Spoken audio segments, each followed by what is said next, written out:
Ahora sí. Muy buenos días, estudiantes. Comenzamos con la clase del día de hoy, 21 de mayo de 2022. El día de hoy vamos a entrar a revisar el capítulo número 6 de nuestro temario, referido al marco teórico. Quería saber si se puede ver la pantalla, si se escucha, por favor. Sí, se escucha. Perfecto, muchísimas gracias. En realidad el marco teórico o las bases teóricas, el marco es el marco sobre el cual nos movemos para plantear inclusive el tema, el problema de investigación, los objetivos y la hipótesis. En realidad desde un principio, para poder plantear un tema de investigación, hemos tenido que hacer lo que se llama la observación, ¿se acuerdan? En la metodología de investigación científica. Esta observación está basada no solamente en mirar un fenómeno, está basada también en la revisión documental. A medida que vamos iniciando con la investigación desde un inicio, vamos viendo documentación referida a la temática que nos interesa, descargamos papers, descargamos tesis, descargamos artículos científicos, en fin, investigaciones o referencias teóricas, en lo posible decíamos de los últimos 4 o 5 años, que nos den el estado del arte actual de lo que queremos investigar. Fruto de esa revisión documental es que podemos percibir, podemos comprender lo que se ha investigado, lo que se conoce hasta la fecha, y obviamente es la base para que nosotros podamos hacer o plantear una investigación. Sería imposible iniciar una investigación sin tener alguna referencia o sin conocer algún fenómeno. O sea, yo no podría, les decía en una clase, ¿se acuerdan? No me podría animar a plantear un tema de investigación en motores de auto, por ejemplo, porque yo desconozco del tema, o sea, yo no conozco a más que el conocimiento general que todos tenemos, seguramente de la cultura general o algo que conocemos básico, no podría yo plantear porque no conozco el fenómeno en realidad, no conozco el comportamiento y debería inmiscuirme en investigar documentalmente, capacitarme, inclusive desde un punto de vista práctico, para recién ante ese escenario poder decantar en plantear una buena investigación, conociendo la temática. Es por eso que recomendamos que cada uno de ustedes plantee su investigación en el área de su mención. Si yo estoy con la mención de estructuras, difícilmente voy a poder plantear una temática de una investigación en el área, por ejemplo, sanitaria o en el área tal vez hidráulica. Probablemente, si es que yo hago un estudio particular, como decía un compañero que hablé con un compañero de ustedes, si hago un estudio particular y me capacito por mi cuenta, obviamente podría pues hacerlo también, pero es más difícil, no es tan probable, por eso que en la carrera se estila siempre solicitar al tesista que plantee su perfil en el marco de la mención que ha ejercido, que ha vencido en la carrera. Es también probable que muchos de ustedes tengan varias menciones vencidas, ¿no? Que hayan estudiado, por ejemplo, estructuras hidráulicas, estructuras carreteras, sanitaria, hidráulica, etcétera. Y eso les da más ámbitos y más herramientas seguramente también para poder plantear un tema de investigación, como también a futuro para que puedan trabajar. Mientras más herramientas tengan, es mucho mejor. Entonces el consejo que les damos siempre es tal vez tener un conocimiento un poco más amplio en cuanto al alcance de nuestra carrera, pero ya en el tema de elegir un tema de investigación y demás, decíamos, tratar de inmiscuirnos en algo que nos guste y que nos percibamos que a futuro nos puede servir como sustento económico a la hora de trabajar, ¿no? Claro que es un poco complicado, pero se puede hacer así. Bien, entonces ustedes ya han visto prácticamente una revisión documental, ya han hecho una revisión del marco teórico de sus temas.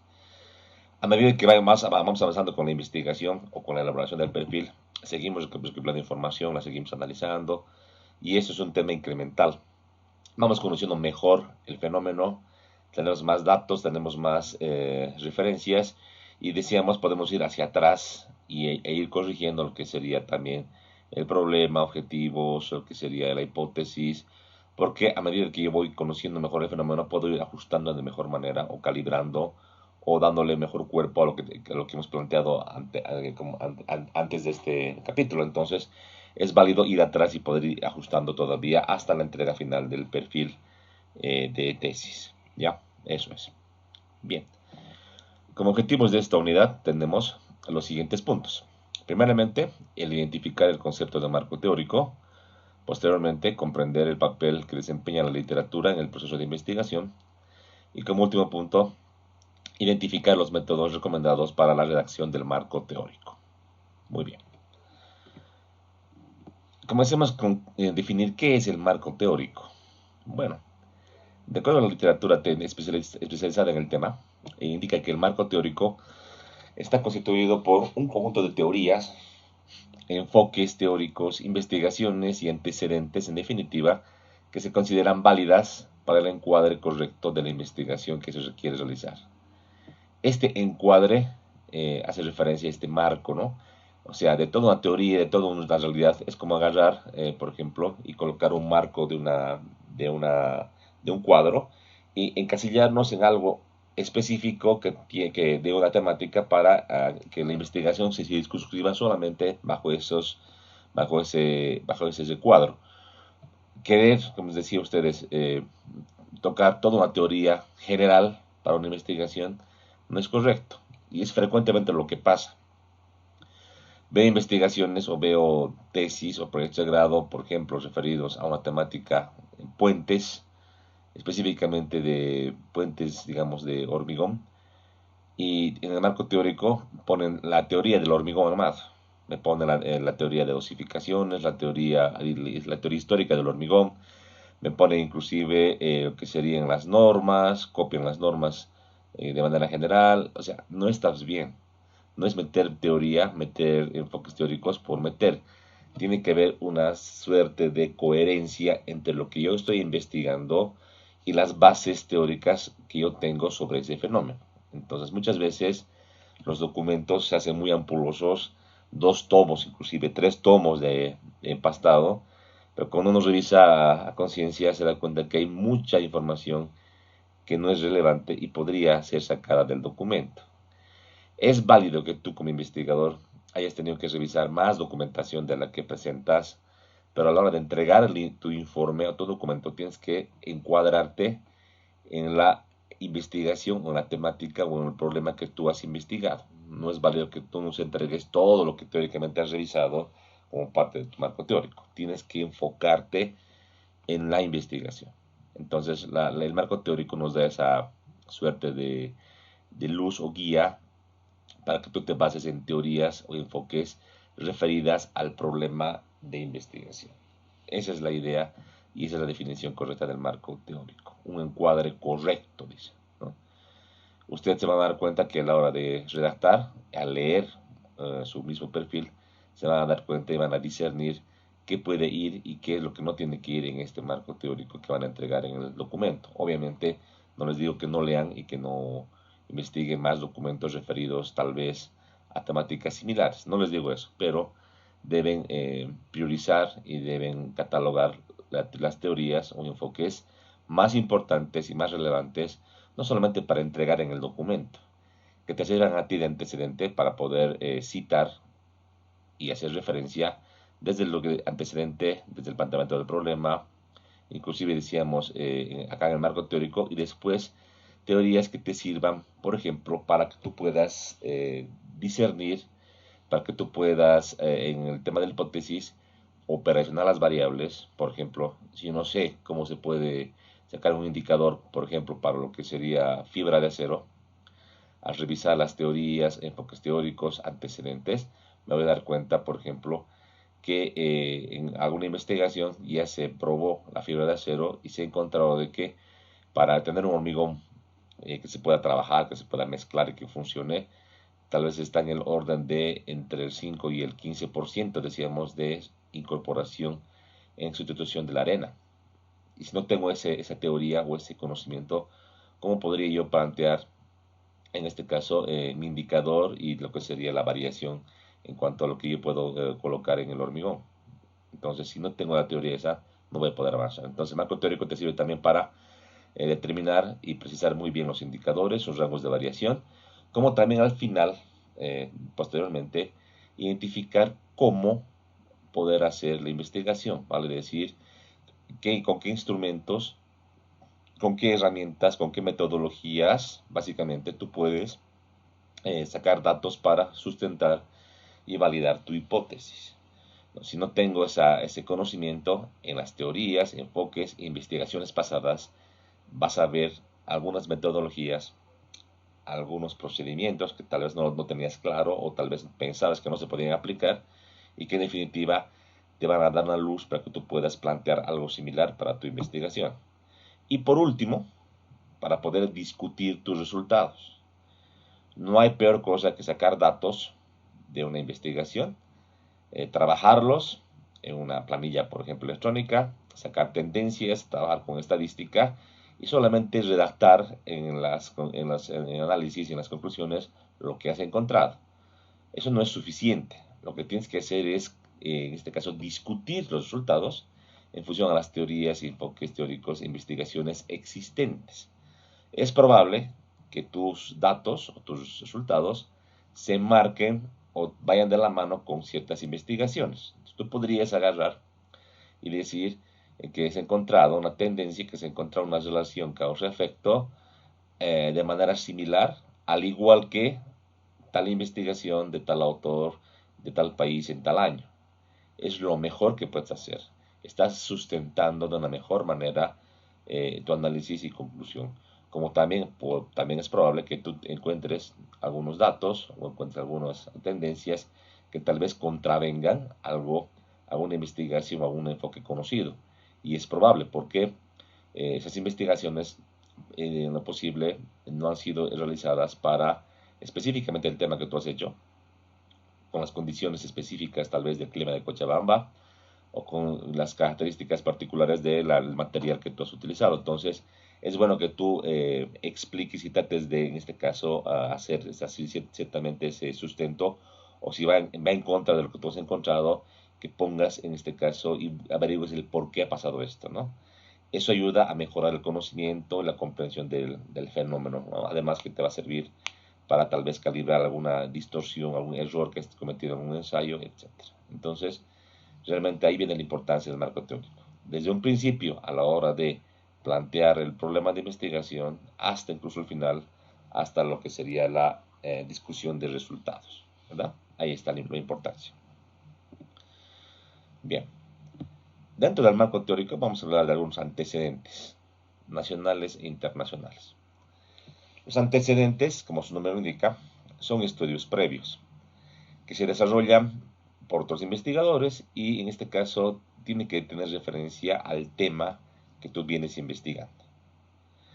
Estos estudios sirven de referencia al investigador ya que orienta en no investigar lo investigado y sobre qué vacíos quedan por estudiar, ¿verdad? O sea, decíamos por eso que es preferente que el investigador siempre trate de conseguir los antecedentes más recientes y más relevantes, o sea, publicaciones a nivel científico, que se publican en repositorios como Scopus, Cielo, Sci-Hub o revistas especializadas de ingeniería en este caso, para tener el conocimiento fresco actual y saber qué es lo que se ha investigado y qué es lo que no se ha investigado, ¿no?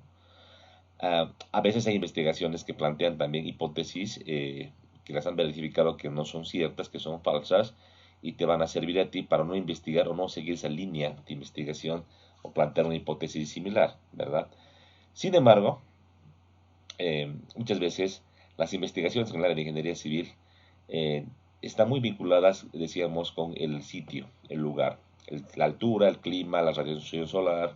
Entonces, muchas veces, tal vez una investigación o un conocimiento generado para otro país, para otra realidad, tú lo puedas adaptar a condiciones locales, obviamente planteando siempre y colocando de antecedente esa literatura y además las diferencias que tú vas a querer investigar para el medio local, en este caso de Cochabamba o de otra región del país.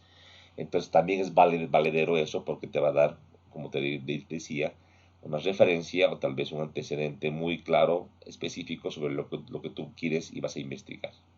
Siempre, pero haciéndola, en este caso, la cita respectiva. Bien. Bueno, en este caso también podemos decir en antecedentes que toda investigación que presente antecedentes, sean nacionales o internacionales, también se le conoce como estado del arte. Les decíamos, estado del arte o estado de la cuestión es el conocimiento actual que se tiene de una temática, de un problema de la realidad, en este caso del área de ingeniería civil.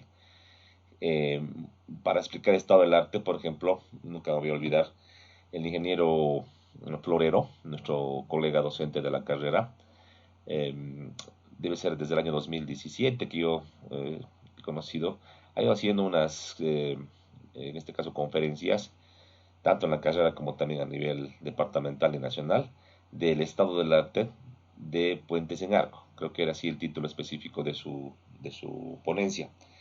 Entonces, el estado del arte en Puentes en Arco, mucha gente no entendía qué es lo que el ingeniero iba a explicar o lo que iba a sustentar.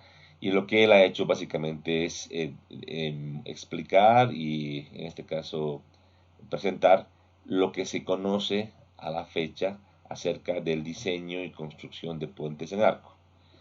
En ingeniería civil, como todos conocemos, muchas veces, por ejemplo, plantear un diseño estructural de un puente eh, o de un tipo de estructura o plantear una obra civil en otra área de mención de la carrera, eh, como es complejo y tal vez no es muy fácil agarrar y plantear algo muy novedoso y para probar, hacer un modelo a escala, llevar a un laboratorio, porque es muy caro.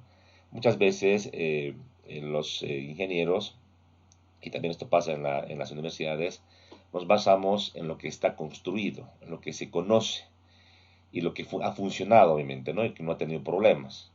Eso se llama el conocimiento de las buenas prácticas de ingeniería, que son modelos probados que han funcionado y que actualmente sirven para, en este caso, plantear, esquematizar, estructurar, por ejemplo, puentes en este caso, edificios, en este caso presas, etcétera. Entonces, ante este conocimiento ya práctico o experiencias de otras regiones, lo que pasa es que podemos adaptar, podemos sacar, no digo copiar, sino sacar las principales características y ver que de esa manera sí ha funcionado. Y si queremos plantear un puente, por ejemplo, en arco, hay que basarnos, por ejemplo, en las últimas tipologías, relaciones, por ejemplo, de luz versus la curvatura del arco, es relación luz-flecha o a la altura central en el nivel del arco, el tipo de pendolones, por ejemplo, que se colocan antiguamente, siempre se conocían los pendolones verticales, actualmente, según lo que presentó el ingeniero Florero, hay metodologías donde se colocan pendolones cruzados, por ejemplo, tienen un nombre que se llama el sistema Network. Entonces, que eso ha funcionado y que ha presentado, por ejemplo, en puentes a nivel de China, de Alemania, etcétera, y que dan, pues, referencias de posibles sistemas que sí han funcionado y que deberíamos adaptar para ejecutar proyectos de aquí en adelante, en Cochabamba, en Bolivia. Por ejemplo, él planteaba justamente, creo que en el puente de la Avenida Independencia, el puente que falló, para su reconstrucción, justo planteó un puente tipo arco con pendolones tipo network, que era justamente, es algo moderno, algo que se conoce bien, que funciona y que plantea justamente como solución a este proyecto para de una vez darle pues funcionalidad y que de una vez se construya y no esté como un monumento ahí al hormigón demolido, ¿no? Como está ahorita actualmente. Entonces, eso es el estado del arte, es saber lo que se ha hecho, no solo en términos de conocimiento puro, sino como les decía, en el caso de ingeniería civil, basarnos en experiencias probadas que funcionan. Otro ejemplo, en el campo de la estructura de acero, en el ámbito de las conexiones, por ejemplo, conexiones de edificio, es un campo bastante amplio, bastante grande, y la teoría dice lo siguiente, por ejemplo, para zonas sísmicas, si uno quiere plantear una conexión sismo resistente, no es conveniente agarrar y a lo que te parece plantear una conexión, colocar un tipo de una tipología con planchas, pernos y hacer un calculito así medio manual, ¿no? No es suficiente. Hay conexiones precalificadas. ¿Qué es precalificada? Que ya han sido probadas justamente y se sabe que su desempeño en un evento sísmico es correcto. Estas conexiones precalificadas han sido sujetas a muchos ensayos, pruebas, experimentación Y además se han construido ya en edificaciones reales y luego de eventos sísmicos se han ido evaluando y viendo que el comportamiento es satisfactorio en cuanto a resistir el evento y a disipar la energía. Entonces la norma AICC para conexiones indica lo siguiente, que uno puede plantear, uno debería basarse en esas conexiones precalificadas, asumirlas para tu proyecto, pero si tú quieres plantear una conexión nueva, lo puedes hacer siempre y cuando hagas esa verificación, inclusive experimental, que demuestre con datos y evidencia su óptimo comportamiento ante eventos sísmicos. Y eso, créanme jóvenes, no es sencillo, no es barato y además uno que construye, uno quiere construir una edificación, no lo va a hacer. O sea, no, la idea para el constructor no es agarrar y hacer experimentación, es construir en un tiempo corto. Entonces, la mayoría, yo diría que es el 100% de los constructores, ejecuta sus conexiones en función a las conexiones precalificadas de esta norma. A no ser que tengan algo muy especial, muy particular, que no esté marcado y no se pueda solucionar con una conexión precalificada. Entonces, ahí seguramente para un proyecto especial, para una obra especial, van a tener que hacer las pruebas respectivas, no solamente en elementos finitos y otro tipo de pruebas o simulaciones, sino ya pruebas físicas para validar estas conexiones. Porque en realidad el motivo de las fallas de estructuras metálicas de acero usualmente está dado en las conexiones, no tanto en los miembros, porque el diseño de miembros estructurales es muy fácil, muy sencillo a comparación de las conexiones, donde sí ahí se tiene justamente el problema fundamental, justamente ante eventos sísmicos. ¿Ya? Entonces, con esos ejemplos, tanto lo que decía, hablamos de puentes en arco como de acero estructural, les vengo a poner en contexto sobre el estado del arte. ¿Sí? Ustedes en sus investigaciones, en sus temáticas, tienen que tener estos antecedentes últimos de referencia de cómo funciona o qué es lo que se conoce del tema a la fecha, ¿verdad? El estado del arte, póngase el año 2010 al año 2022 seguramente que es distinto, hay más investigaciones, se conoce de mejor manera la realidad, de por ahí hay teorías que contravienen o han apartado las teorías antiguas, entonces seguramente que es bueno estar siempre con lo último del conocimiento, ¿ya? Bien, también podemos decir que los antecedentes indican hasta qué parte se han desarrollado las investigaciones y qué parte falta por estudiar, lo que decíamos, ¿verdad? Este conocimiento ayuda al investigador a consolidar el planteamiento y formulación del problema. Entonces se dan cuenta, consolidar quiere decir reforzar este planteamiento o tal vez en la etapa de seguir estudiando, seguir revisando, puedas hacer un ajuste para tener de una mejor manera el planteamiento y la formulación de tu problema de investigación. Bien, ahora, ¿cómo tenemos que redactar estos antecedentes? No es copiar y pegar simplemente y poner una cita textual. Se lo puede hacer, pero no es tan bien visto y preferentemente la redacción debe ser reflexiva y crítica. O sea, que tú tengas que analizar, por ejemplo, de un punto específico, una variable, de, una, de un indicador, por ejemplo, tú puedas revisar en la literatura de varios antecedentes y con todo ese conocimiento tú tengas que redactar, obviamente analizando, reflexionando y haciendo tal vez una valoración crítica en este caso, que tiene que ser técnica, no puede ser subjetiva, ¿no? Y esto plantear en un parafraseo con una cita no textual, en lo posible. No toda investigación puede ser antecedente, pues para ser considerada como tal, debe cumplir ciertas características. No todo lo que leas es relevante para lo que tú lo coloques como antecedente. ¿Qué tiene que tener de característica? Relevancia, relación directa con el objeto de estudio. La relevancia, ¿qué implica? Implica, en este caso, investigaciones serias e importantes. Serias e importantes.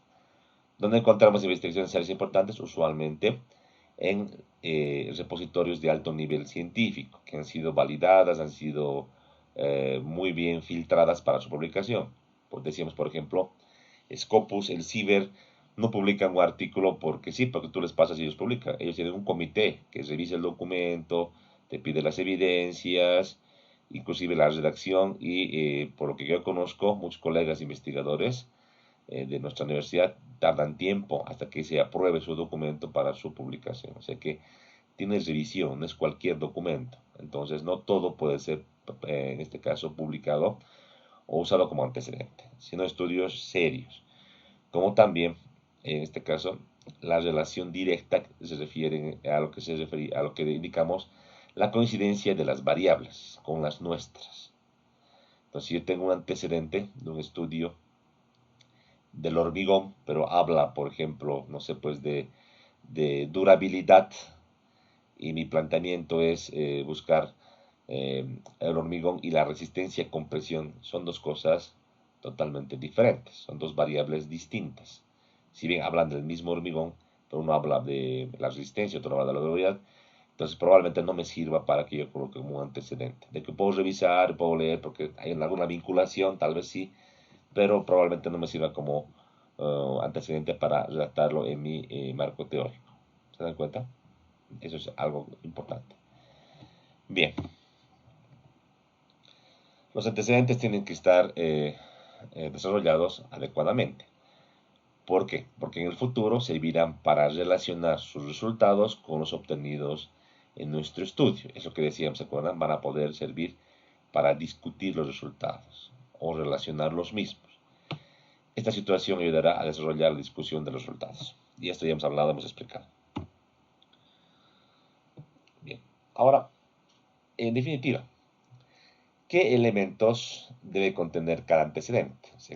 Para que tenga un antecedente, tal vez en un archivo, para que luego pueda incorporar en mi documento, ¿qué elementos? ¿Qué es lo que debo copiar o colocar o abstraer de un antecedente, de un marco teórico, de una investigación, de un paper, de un libro? ¿Qué? Se aconsejan los siguientes 5 puntos. Primero, datos informativos.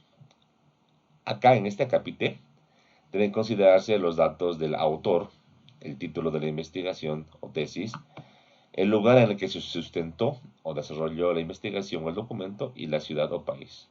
Y se dan cuenta, prácticamente es la referencia del formato APA. Autor, título, lugar y ciudad, ¿no? Aquí lo que le faltaría solamente para ser el APA el año de la investigación, nada más, ¿no? Pero si se dan cuenta, eso es lo que se pide. Es para esto, para identificar. 2. El objetivo. Su redacción debe estar sistematizada y estar incorporada a un párrafo, ¿no? El objetivo de la investigación, de este libro, de este artículo o publicación. ¿Cuál es su objetivo? Así cortito, un pequeño párrafo, ¿no? Que tenemos que hacerlo de manera, en este caso, parafraseada. No creo que podamos copiar esto y decir el objetivo de esa investigación fue este. Tenemos que parafrasear y poner solamente un párrafito. 3. La metodología. No basta redactar el método. Se debe considerar el nivel, el tipo de investigación, el diseño metodológico y el método de investigación utilizado. O sea, cuando me refiero al método, no solamente decir en esta investigación se utilizó en este caso elementos finitos, nada más, no, sino que hay que redactar, ser más profundo e indicar si la investigación tiene un corte exploratorio, descriptivo, correlacional, o si, por ejemplo, en este caso la investigación es cualitativa, cuantitativa, el diseño planteado es, en este caso, experimental, no experimental, y dentro de esto la metodología utilizada, que puede ser, por ejemplo, decíamos, elementos finitos, ensayos físicos, etcétera, todo lo que esté de acuerdo a tu investigación. Asimismo, también es importante abstraer de la información la población de estudio. Cuando me refiero a población, es el universo que vamos a investigar. Ejemplo, hablábamos en la anterior clase de hacer una investigación de fallas en pavimentos. Si yo coloco en la redacción que quiero investigar la falla en pavimentos rígidos de todo Cochabamba, esa sería la población. Y la muestra del estudio es, si bien de la población que teníamos, no sé, unos 1000 pavimentos, ¿cuántos se han ensayado? ¿Cuántos se han estudiado?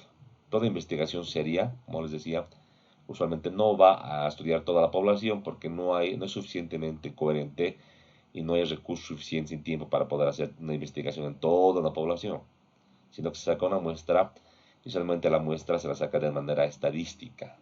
de manera estadística. Incluso pueden ver ustedes con qué procedimiento estadístico se ha sacado la muestra, ¿no? En algún estudio seguramente al revisarlo, a un resumen, no van a encontrar el por qué, van a encontrar que la población era una y la muestra es tanto.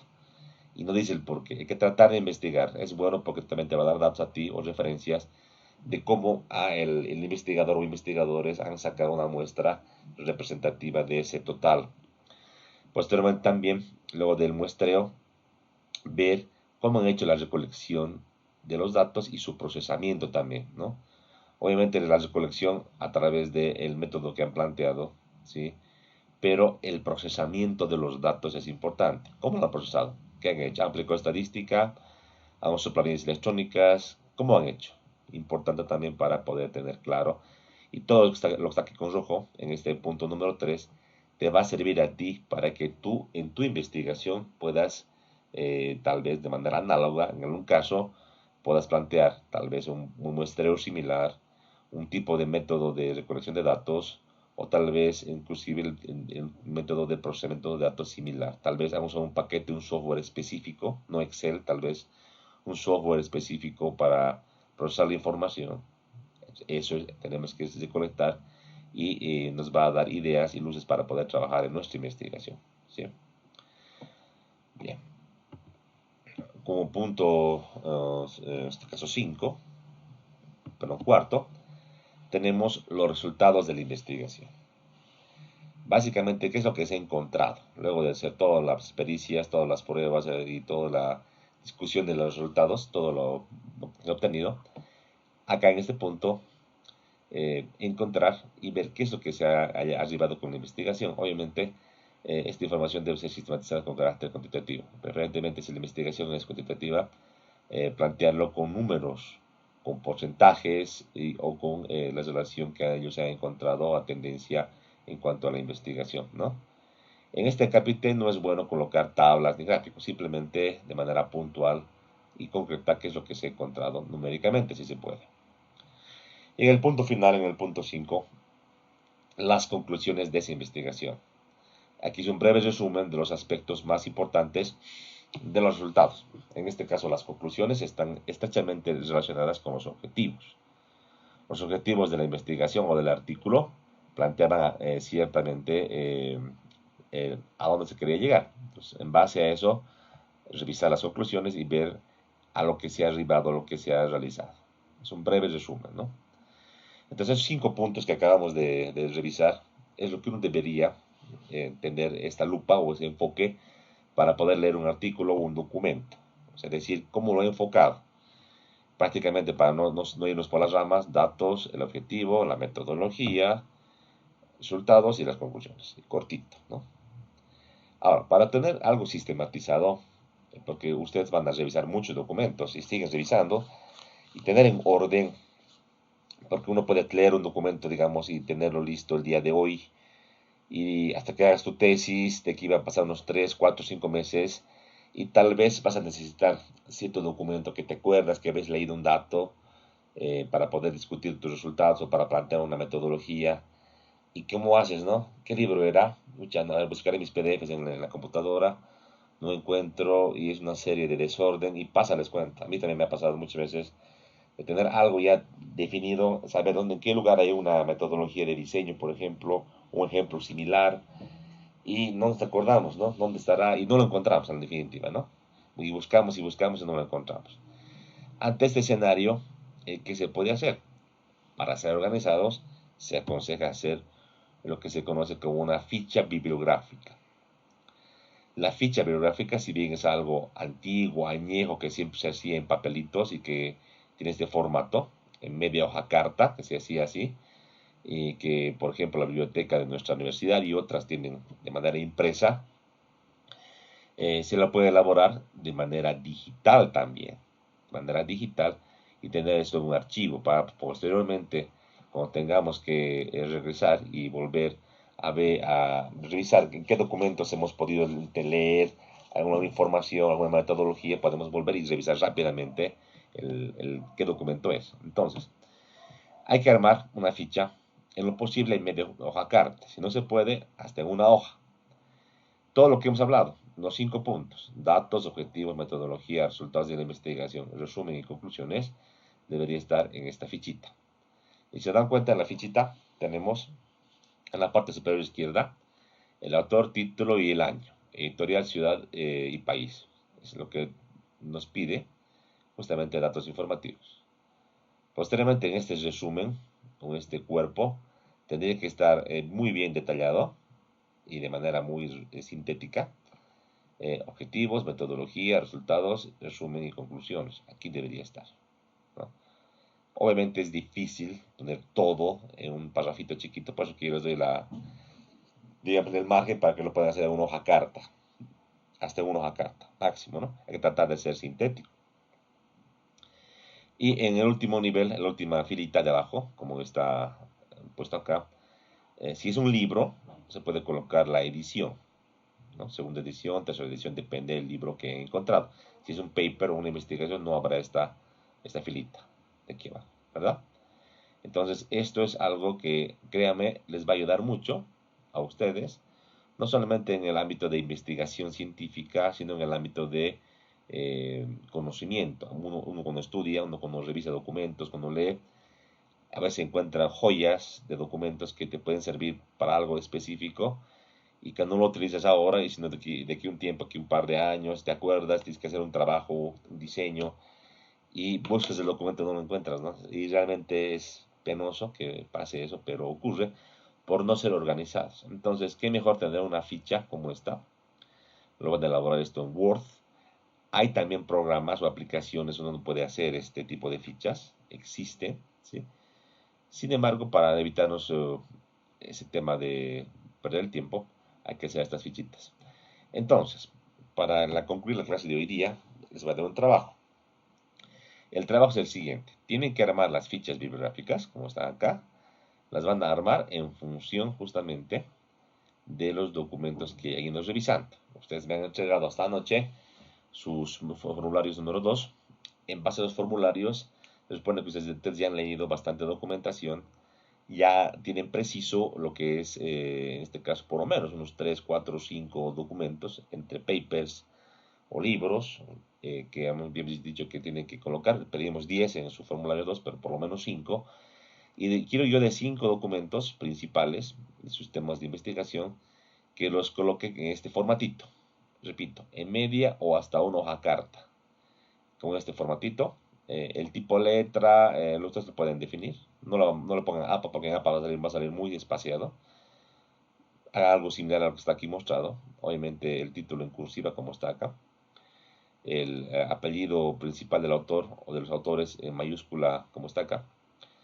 Y en el cuerpo, que es lo más importante, lo más difícil, colocar todos estos datos del punto 2 al punto 5 de manera resumida.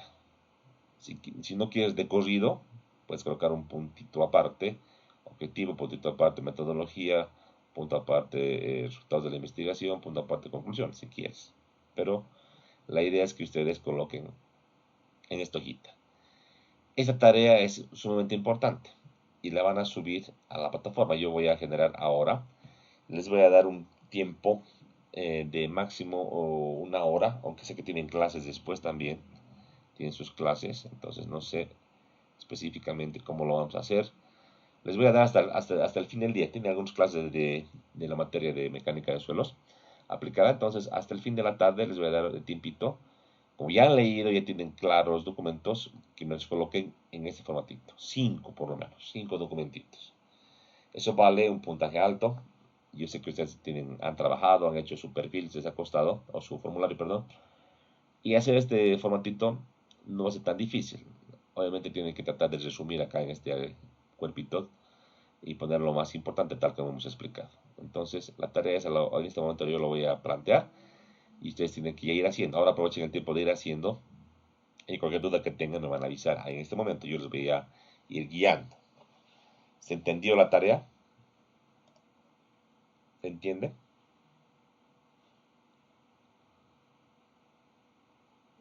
Ingeniero, buen día. ¿Puede volver a explicarlo, por favor? Estaba entrecortado mi internet y no lo entendió muy bien. Ya, a ver. He explicado los elementos de un antecedente. Datos, objetivo, metodología. Tal como está aquí explicado. Te puedes sacar que es un screenshot. Tal como está aquí. En esta primera lámina. Y en esta segunda lámina también que he explicado. Tal cual. Así en concreto, sin cortito. Van a colocar esto mismo, pero en este formato. Que lo pueden hacer en media hoja carta o en una hoja carta máximo. Donde en el encabezado de este cuadrito estarán los datos informativos y en el resumen del contenido que aquí en todo este cuerpo de la parte central deben colocar objetivos, metodología, resultados y conclusiones, tal como he explicado en los párrafos anteriores. ¿Sí? Ustedes lo que han leído, lo que han revisado documentos, yo les pedía por lo menos 10 para su formulario 2, solo quiero 5, los 5 principales documentos que les coloquen en este formato de ficha bibliográfica. Lo van a hacer esto en Microsoft Word seguramente, o en Excel, como quieran, yo preferiría Word.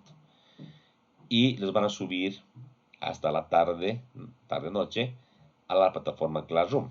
Se supone que ustedes ya han leído, solo es armar en este formatito.